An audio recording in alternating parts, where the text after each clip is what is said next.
yesterday we had Braylon's breakdown, and it was a lot of fun to check out and see the different players that Braylon likes to highlight and say, this guy's doing well, this guy needs to get better at this certain aspect. And today we get a chance to look at, yesterday was Aiden Hutchinson. Today we get to take a look at another lineman. I love that it's not just wide receivers, and it hasn't been just wide receivers. We've only done 2 wide receivers. This time it is the second-round pick out of Georgia, the right guard, Tate Ratledge. Take it away, Braylon. Yeah, I want to highlight Tate Ratledge, man. I want to show how he's been doing this season. Obviously, the start of the season was a little bit rocky against the Green Bay Packers. It was in Green Bay. Green Bay got off to a fast start. The rest is history. But I think he's settled into the position. I think he's settling in, and he's doing well. No sacks given up in the last 3 games. We understand that. He's part of the reason why. Let's take a look at the big fella right here on the line, if you shall. Tate Ratledge right here, right guard. This play right here, I do believe this is fellow alum Mason Graham, University of Michigan Wolverines, number 94. Now he's a first round draft pick going against a second round draft pick. Georgia versus U of M. Last time these two played, I would like to say Georgia got the better of the University of Michigan. Let's see how this play plays out. Tate Ratledge got low already. Boom. Drive. Rewind already. Rewind. Look at the drive. Look at the hat placement. I told you yesterday when we were breaking down Aiden Hutchinson, it doesn't matter what position you play in football. The low man wins, like Shep says. Watch how low he is and watch the hand placement as an offensive line. If you can get your hands inside the numbers, that is literally right on that 9 and right on that 4. If you can get that and grip that and you're low, you got a chance to win. Let's see how he fares with his hands low. Boom. Punch. He's already won. He's already won. He's already run. He's already won. Wow. He's already won. You got the big fella, too. Shout out to Graham Glasgow. Got to keep giving him credit because we said a lot about him playing center to start the season. Graham goes to the second level. He's worried about the guy at the line of scrimmage, which is Mason Graham. And watch them push the pile. Watch them take them back on this. Jahmyr Gibbs, easy touchdown for him, and you got the other guys blocking as well. But watch Graham Glasgow take the second level, and then just watch Tate Ratledge manhandle. Yes, I said it. I know it sucks to say. But watch Tate manhandle Mason Graham on this play. Hit it again. And he's driving him. Good stalemate. I mean, Mason didn't get necessarily pushed back, but he did his job. He put his hands in there. He did his job. And Jahmyr Gibbs gets to look at this. Imagine being a running back, Shep. I think you might be able to go for 2 or 3 yards. No. Yeah, okay, at least you're honest. No, at least you're honest. I can give you a good 2. He'll play again on this one. It's just good. This is what you want to see. Wasn't necessarily doing that. He puts his hands in there. He's driving his feet. Pay attention to that because I'm going to show you another play that happened where he didn't necessarily continue to drive his feet, and it cost him a touchdown. We don't just show the good plays. We show all the plays. Can I bring something up that you showed me? Go okay. ahead. Man, Christian Mahogany's the left guard. You talk about reaching a lot. Yeah. First step and hands. You showed me this. Christian Mahogany reaching to the outside and at least just getting enough of the Cleveland defender so he doesn't catch Gibbs from behind. Just looking from right here, what Mahogany wants to do, Mahogany does not want the interior defensive lineman to cut through him and be able to stop this in any way. He doesn't want this. So his job is to make sure I'm stepping hard to the right so I can close the gap between myself, Graham Glasgow, without stepping on Jared, mind you, so that this doesn't creep in here. So you don't get any seepage, which allows him to be smooth on the whole way out. And then you can watch it and you see it. That's a good call. Yeah. Like, just look at now. Look at the angle. He's already adjusting his body, getting ready. And he's low, too, so that he can get this cutoff right here. Seal that, as they call it. Hit it. Ryan? Oh, yeah, he sealed it. And that's okay to get beat behind. Because you get beat behind, you did your job. You got in front of him. He has to run around you. Last time I checked, Jahmyr Gibbs runs 4.2. Yeah. Yeah, the big fella running around, he's not going to catch up to Jahmyr Gibbs. I don't think so. 100%. So Mahogany does his job. But just look at this. Just look at this right here. Obviously, he can't go through here because you got this guy coming, this guy coming. But just look at this. One-on-one, one-on-one, one-on-one. Look at the placement of all the players. Look at Panay. Yeah. Look at Panay. Look at where the hand placement is. Look at Tate Ratledge. Look at where the hand placement is. And he's also turning with the defensive tackle. Yeah. So he's got the leverage. The defensive tackle wants to go this way, so will I. He wants to go this way, so will I. And then you got the big fella. You know they bring him in for the blocker duties, Brock Wright. This is a good design play, and it was an easy touchdown. Hit play, let it run. Boom, boom.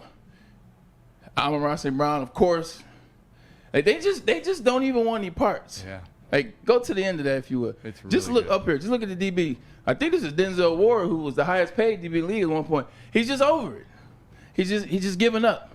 When you beat him up in the run game, shot makes it easy in the pass game. Yeah. Makes it easy in the pass game. Love that. Next play. Good job by the offensive stuff, line. Man. I mean, it shows you just how big and strong those guys up front have to be. Their lower bodies. Yeah. I mean, those guys, look at their legs, look at the asses on those guys. I mean, those are big bodies. Those are big bodies. Yeah. This is exactly the conversation. You can tell that they have meetings where they're focusing in on the blocking assignments. I'm talking about all the players on offense meeting with the offensive line coach. We did that when I was in New York. We would meet with Bill Callahan, and we would go over stuff. Really good offensive line coach. 100%. Yeah. Too bad his son can't figure out his OC. I knew that was coming. I knew that was coming. That's a tough job to take. All right, here we go. We got the big fella. This time is nice and easy for. I don't like this red, but we'll use it for today. Tate Riley's right here. Mason Graham lined up. You see he's arced right at the inside hip of Mason Graham. So he's coming on this play. Hit play. Boom. Try to hit him with a move. Rewind it. Rewind it. Rewind it. He tried to hit him with a move. He tried to dance a little bit at the line of scrimmage, try to swim him. Tate stayed firm. Tate stayed stout. He didn't move. He had good spacing between his feet. Same thing we said about Jahmyr Gibbs that day. Spacing in the feet. The spacing of the feet is important. Watch it again. You'll see Mason Graham try to do a little shimmy with the hands. Hit play, Ryan. I appreciate you. Try to hit him with a little something right here. Let's look what the position is. Look at where the position is before Demo even gets the ball. Before Demo gets the ball, remember I tell you Demo's responsible for one man? Well, right now it looks like he's going to be responsible for, it'll be this linebacker or this linebacker. Play. Yep. And it's 49. Just look at this stuff. Look at where he's at. Look at where he pushed him. And keep in mind, remember where he was anchored. I mean, remember he was cocked, for lack of a better word. He was cocked on this angle right here, on a slanted angle. He gets pushed all the way out here. Like, look at where his angle is. This is a great job by Tate Riley because where he is, his leverage, he should be able to close here. He should be able to get here, hit play. It doesn't happen like that. And they fake the double team. Penei Sewell lets the big fella go one-on-one. Boy, that is really good. When you see an offensive lineman, when you see a defensive lineman look like this, and then you see the offensive lineman's not holding, sir, you got served. You got served. And I ain't talking about the movie. Next play, if you will. This is another, but see, this is what Jared Goff was talking about, wanting to use the running backs more. Last couple games, he hasn't necessarily gotten the ball to Jahmyr and David Montgomery in the flats, little check downs. He says he wants to do more of that, less home run. You get the ball right here. You get spacing, Don't forget, this isn't 26, this is 5. You know, Demo loves the contact, so sometimes Jared can take those throws. And by the way, that 49, folks, is Carson Swessinger. He's right now the inside track for Defensive Rookie of the Year for a lot of people. He's had a really good start for Cleveland as a second-round pick out of UCLA. Go ahead. All right, here we go. Next play. All right, let's see what we got on this one. This is – let's let it run for a second, Ryan. Lost my – So this time Mason Graham's over Graham Glasgow. It's Michigan on Michigan. All right, you can run it back. Do. Run it all the way back. Okay, cool. Here we go. Tate Riley, and then we got Graham. All right, Michigan on Michigan, hit play. This probably be a chip. Okay. He's pulling. Here we go. Rewind it. Last year we talked about how good Kevin Zeitler was as the right guard pulling. Kevin Zeitler had a really good year for the Detroit Lions last year. One of the things he did well, as just being stout, he also could get out on the run, and that's what allowed Jahmyr to have a lot of success as well as Dave Montgomery. Hit play. Watch the big fella run. 6'6", 320. I repeat, 6'6", 320. Watch the big guy move. Hit play. This will be a delayed play. You got to be patient on this play. You got to be patient. You see how he takes a step? He's looking for guys, and the guys are falling on around, so his job becomes easier. But take it all the way back. I just wanted you to see the patience and the speed at which 6'6", 320 got out. He's patient here, doesn't trip over Brock Wright, and then he allows himself to get up and you just watch Jahmyr follow him. It's pretty easy. That's what it seems like. Yeah. Ladies and gentlemen, this is the best defensive line in the league. Look at this. Big fella moving. These are extra yards. By him getting out there, Jahmyr, first time he gets touched, let's see, ball's right here at the 45. First time he gets touched, I ain't counting that. 5, 6. And then the extra is because 35, 34, 33-yard line. 100%. Yeah. This is good stuff by Tate Rowledge. Put the one play on there where he could have been better. Is this it? Yeah. Okay, now this is going to be the play. Remember the play that I told you? I showed you I showed you Tate driving his feet.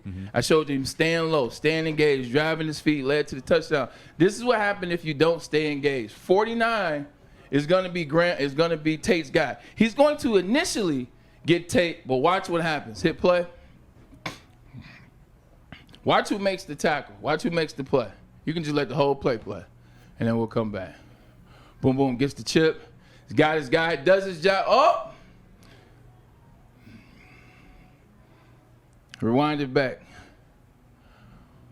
So he didn't make the tackle, but He didn't it did make the affect tackle, the play. but he tripped Jahmyr Gibbs. Affect the play, yeah. Jahmyr Gibbs, if this guy's covered, Jahmyr Gibbs, we talk about the speed, his one move is he had one guy to worry about. He would have been able to get there. Hit play again. Tate does a great job initially coming to a quick chip. Got 49, size up. Now, 49 is kind of tough sometimes when linebackers play off because obviously linebackers are faster. Linebackers are more agile. When they play off and have space, they can wiggle a little bit on the offensive lineman, so you want to close that gap as fast as you can. He didn't close the gap. Right now, if he takes his guy, Jahmyr's guy is 33. Like, Jahmyr's one. He's going to make him miss. 100. The running back is responsible for one man.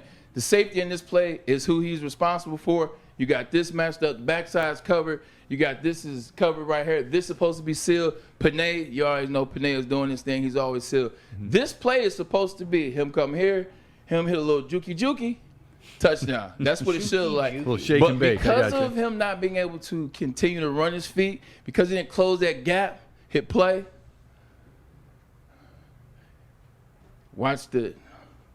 See, now rewind a little bit. You had it right. I'm sorry. Right there. Right. Leave it here. Hit pause. If he would have blocked him, if he would have taken him, ran his feet, stayed engaged, Jahmyr's responsibility is 33. Watch 33 on this. Watch 33 if there's no him. Hit play. It's touchdown. Gone. Because he's going to outrun 43-0. Only reason why he looked at them is because he got tripped by 49. Or he got a little bit of tangle with 49. If he doesn't get touched by 49, he puts the move on him, doesn't worry about 43, he's gone. So what is Ratledge in that role right there?